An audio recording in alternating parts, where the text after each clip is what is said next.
Varantharappilly Thottumukham lift ഇറിഗേഷന്റെ concrete canal തകർന്ന വെള്ളം പറമ്പുകളിലൂടെ ഒഴുകി പമ്പിംഗ് നിർത്തിവെച്ചു. വരന്തരപ്പള്ളി തോട്ടുമുഖം ലിഫ്റ്റ് ഇറിഗേഷന്റെ വേപ്പൂർ ഭാഗത്ത് നിർമ്മിച്ച കനാലിന്റെ 50 മീറ്ററോളം ഭാഗമാണ് തകർന്നത്. പുലർച്ചെ 4:30യോടെയാണ് സംഭവം. കുറുമാലി പുഴയിൽ നിന്ന് പമ്പ് ചെയ്യുന്ന വെള്ളം പീച്ചി ഇടതുകര കനാലിലേക്ക് എത്തിക്കുന്ന കോൺക്രീറ്റ് കനാലാണ് തകർന്നത്. കനാലിന്റെ ഒരു വശത്തെ ഭിത്തി തകർന്ന് വെള്ളം സ്വകാര്യ വ്യക്തികളുടെ പറമ്പുകളിലൂടെ കുതിച്ചെത്തുകയായിരുന്നു. വേപ്പൂർ കാമ്പുഴ സജീവന്റെ വീട്ടുമുറ്റത്തേക്കും വെള്ളം ശക്തിയായി ഒഴുകിയെത്തി. ടാപ്പിംഗ് ചെയ്തുകൊണ്ടിരുന്ന വരന്തരപ്പള്ളി വരിക്കാനിക്കൽ ശാർഗ്ദരനാണ് കനാൽ തകർന്നത് കണ്ടത്.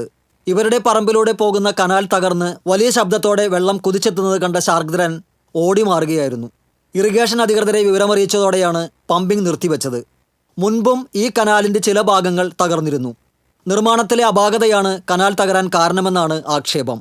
അപ്പോൾ പെട്ടെന്നൊരു സൗണ്ട് കേട്ട് നോക്കിയപ്പോഴാണ് മുകളിൽ നിന്ന് വെള്ളം കുത്തി ഒലിച്ചു വരുന്ന അപകടാവസ്ഥയിൽ ആൾ ഓടി രക്ഷപ്പെടുകയാണ് ഉണ്ടായെന്നാണ് പറഞ്ഞത്. അത് ഇതിനോട് ചേർന്ന് നടക്കുന്ന ഒരു സജീവൻ കാമ്പുഴ, അവരുടെ വീടിനും കാര്യമായ പ്രശ്നങ്ങൾ പറ്റിയിട്ടുണ്ട്. അപ്പോൾ അവരുടെ വീട്ടിലേക്കും കുത്തി ഒലിച്ച് വെള്ളം വന്ന് വീട് നാശാവുന്ന ഒരവസ്ഥ ഉണ്ടായിട്ടുണ്ട്. ഇനിയും ഇതിൻ്റെ ബാലൻസുള്ള ഭാഗം ഇനി ഇടിയാൻ പാകത്തിനാണ് നിൽക്കുന്നത്. അതും ഏത് സമയം വേണമെങ്കിൽ എപ്പോഴും അപകടം ഉണ്ടാകുന്ന അവസ്ഥയാണ്. സ്വകാര്യ വ്യക്തികളുടെ പറമ്പിലൂടെ നിർമ്മിച്ച 3 കിലോമീറ്ററോളം നീളമുള്ള കനാലിന്റെ പല ഭാഗങ്ങളും അപകട ഭീഷണിയിലാണ്. ഉയർന്ന ഭാഗങ്ങളിലൂടെ കടന്നുപോകുന്ന കനാൽ തകർന്നാൽ വെള്ളം താഴ്ന്ന പ്രദേശത്തെ വീടുകളിലേക്കും പറമ്പുകളിലേക്കുമാണ് എത്തുന്നത്. തോട്ടുമുഖം പമ്പ് ഹൗസിൽ നിന്ന് പൈപ്പ് മാർഗം കുട്ടഞ്ചിറ കുന്നിലെ ടാങ്കിലെത്തിക്കുന്ന വെള്ളം കോൺക്രീറ്റ് കനാലിലൂടെയാണ് ഇടതുകര കനാലിലേക്ക് എത്തിക്കുന്നത്.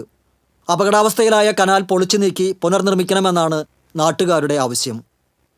TCV പുതുക്കാട്.